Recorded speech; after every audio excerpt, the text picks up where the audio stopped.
Hi, I'm Claire and this is part 1 of my 2-year channel anniversary Q&A video. I got a lot of questions from you lovely people, so it's going to have to be split into 2. In the first video I'm going to address some of the more bookish questions, and in the second one I'm going to talk more about the channel and like life questions in general. Let's get started because there are a lot of questions to go through. The first set of questions come from Not the Smooth, and they say, will you be continuing the Harry Potter reread series, and what is your opinion of the film adaptations of Harry Potter in general or specific terms? Yes, I will be continuing the Harry Potter reread series. These videos just take forever to make. The video for Order of the Phoenix has already been recorded and I need to edit it, and then I've got notes for Half-Blood Prince and Deathly Hallows. As for the Harry Potter films, I love them in general. There's just such a great feel and atmosphere to them. Obviously, I wish they could have had more time. I don't think a feature-length film can do justice to books the size of Goblet of Fire, Order of the Phoenix, Half-Blood Prince in particular. As for specific opinions, I think that David Thewlis is incredibly miscast as Remus. I think he did a great acting job, but that's just not how I see Remus Lupin in my head, and he's my favorite character, so that makes me sad. My personal fan cast for Remus has always been Ewan McGregor, and I maintain that he would have been perfect for this role. But alas, it was not to be. I also absolutely adore the animation sequence that they used to do the Tales of Beedle the Bard in Deathly Hallows, and the scene where Daniel Radcliffe acts drunk on Felix Felicis in Half-Blood Prince. Not the Smooth also asks if I've read A Song of Ice and Fire, and if so, what do I think of it? Yes, I have read the books. I really love them. I came to those books from the show, and I'm really glad that I read the actual source material because it goes in so much more depth into every aspect of the world, and that is something that I really enjoy. I think those books are such a masterclass in writing point of view as well. I think Martin does an amazing job differentiating all the characters whose head we end up being in. One thing that I find difficult reading those books is that some of the characters whose head we were in and whose thoughts we got to see firsthand had really appalling views on women and sexual violence, and that was not the easiest to read. James Bowers asks, can you read and enjoy an author's work if you disagree with that author's views or actions outside of their works? For instance, Orson Scott Card, James says, loved his Enders and Shadows books when I first read them, but now that I know his views on same-sex marriage, I have a hard time picking up his new works. Or Anne Rice, I enjoyed her Vampire Chronicles, but I recently learned she hasn't been very kind to her fans and people who wrote fanfiction in her world. I think I'm probably going to have to make a separate video about this because it's a fairly complex issue. I have many thoughts about different reasons why I personally would not give my money to Orson Scott Card by buying his books, but I wouldn't mind so much with Anne Rice. The issues there are very different. One of them is someone who is a political campaigner who uses his time, his money, his influence to campaign against same-sex marriage, which is something that I find abhorrent because it impacts on the lives of regular everyday people and it hurts them.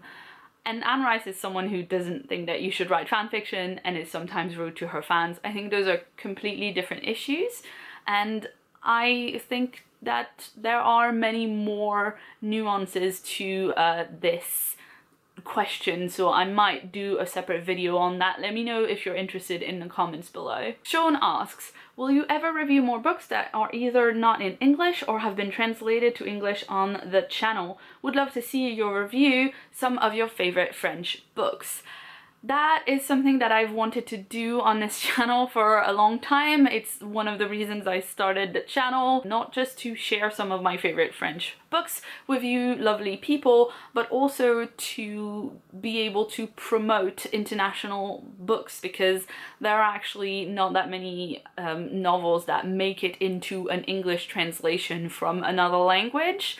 and that's something that I really want to do. I started working on a series on this a long time ago, and I ended up reading a few translated works one after the other that I really didn't like, and I didn't want to make my like inspirational translated work series all about books that I didn't like. Then I had to decide, is it going to be a review series or is it going to be a series just highlighting separate books? Because if I am making it a review series, then I have to make an effort at giving a reasoned opinion that I have about the book as opposed to showcasing it. And those are two slightly different things for me. Fox asks if I've read any John Wyndham books, and yes, I have read The Day of the Triffids, and I really enjoy that book. I think it's wonderful and very tense, and it's got this beautiful kind of brevity to it. It's very economical in the way that it tells a story, but it's still kind of terrifying. My friend Kay Taylor Ray asks what my 5 favorite non-science fiction and fantasy books are, and I'm probably going to have to do a separate video on that because I could ramble about some of these books. I'm just gonna give you one for now, and that is The Jungle by Upton Sinclair. It is a novel about immigrants working in the meatpacking industry in the US in the beginning of the 20th century. It's absolutely gruesome, but also fascinating, and it is a book that actually impacted the world in real life. It's a book that led to legislation reform on the packaging of meat because it was so gross. If you follow me on Twitter at all, it probably will not surprise you that my favorite books that are not science fiction and fantasy are all fairly political. Kay also wanted to know what were the best and worst new to me books that I've read in 2016.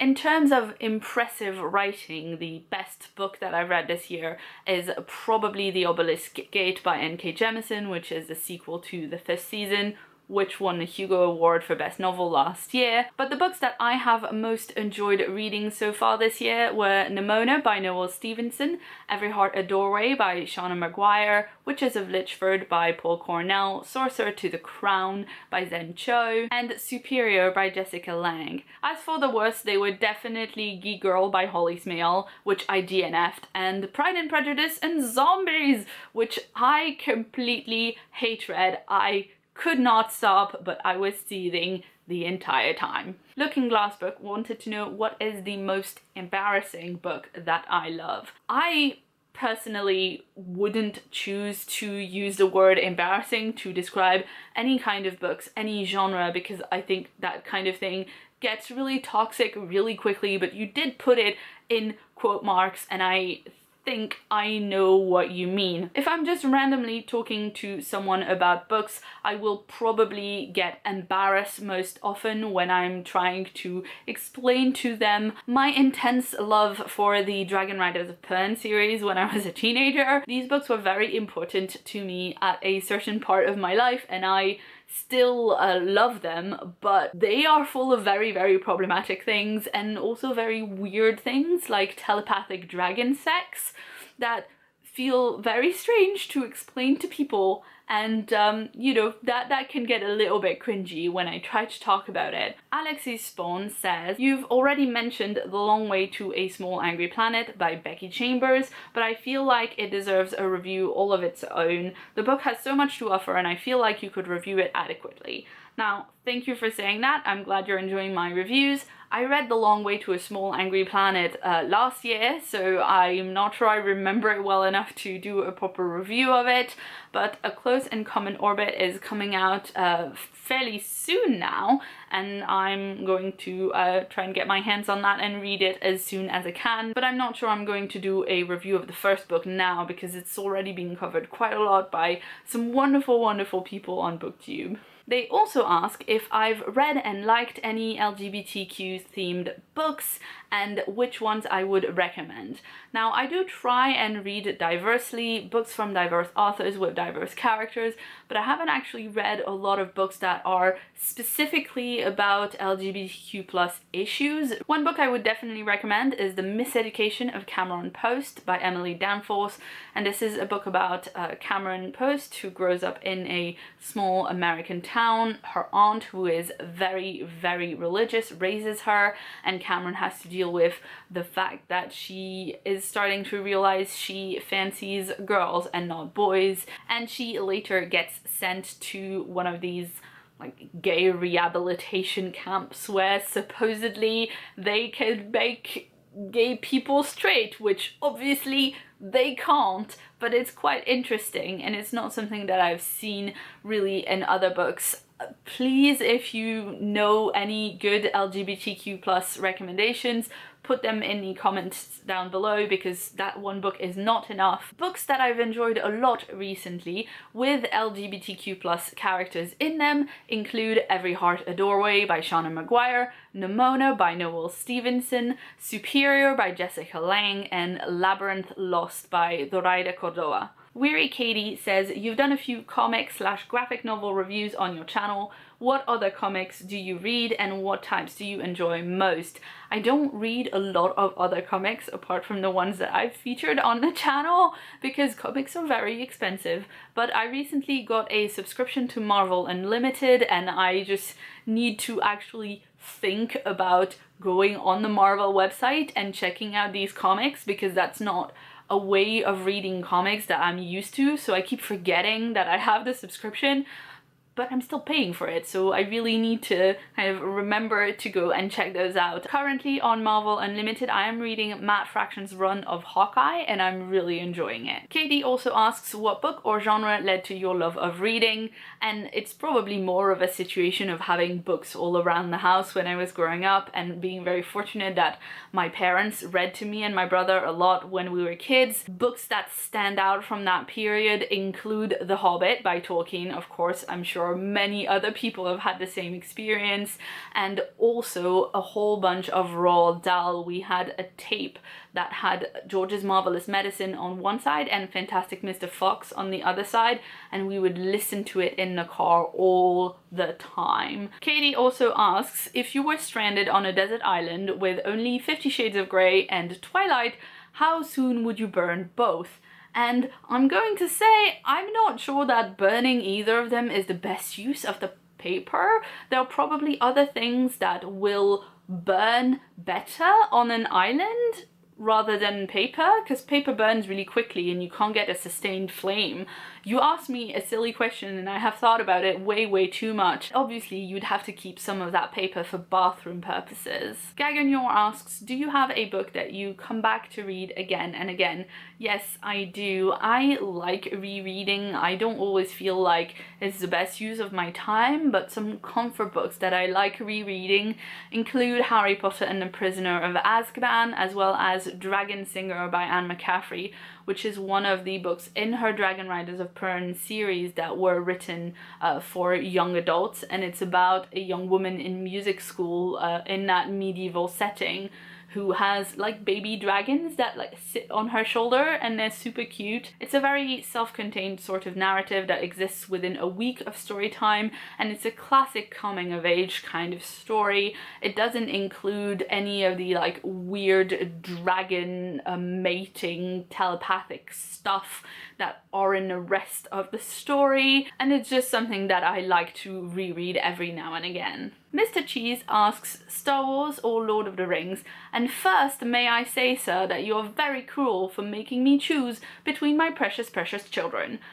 I would probably have to say I've been a fan of Lord of the Rings and The Hobbit for a lot longer, and that's a more consistent thing in my life, but right now I am just too enamored of the characters in the new Star Wars universe in Force Awakens, so probably Star Wars right now, but you can't ignore the fact that Lord of the Rings has been with me since I was a child, and that is a very special thing to me. Samuel Kins asks, are there any good comedy and fantasy sci-fi books you could recommend, like Terry Pratchett or Douglas Adams? Now that is a difficult question because you named two absolute giants of the genre and writing in general, and also because sadly humorous sci-fi and fantasy isn't really a thing that sells a lot at the moment. The only thing that I can think of is The Portable Door by Tom Holt. I haven't actually read it myself, but Jean over at Bookish Thoughts read it and she was very complimentary about it. She said she really loved it and she is a huge fan of both Terry Pratchett and Douglas Adams, so I think that would be a good bet for you to try. And that's it for this first part of our Q&A session. I will be back with another video to answer the rest of your questions very shortly. Let me know in the comments down below if you have more recommendations for people who asked for them, specifically diverse books, because I realized that I should be able to give a much better answer to these questions than I did today. If you'd like to see more from me, you can check out the sidebar right here for more videos. And if you haven't yet, please hit that subscribe button for new videos from me every week. I've been Claire, thanks so much for watching, and see you soon.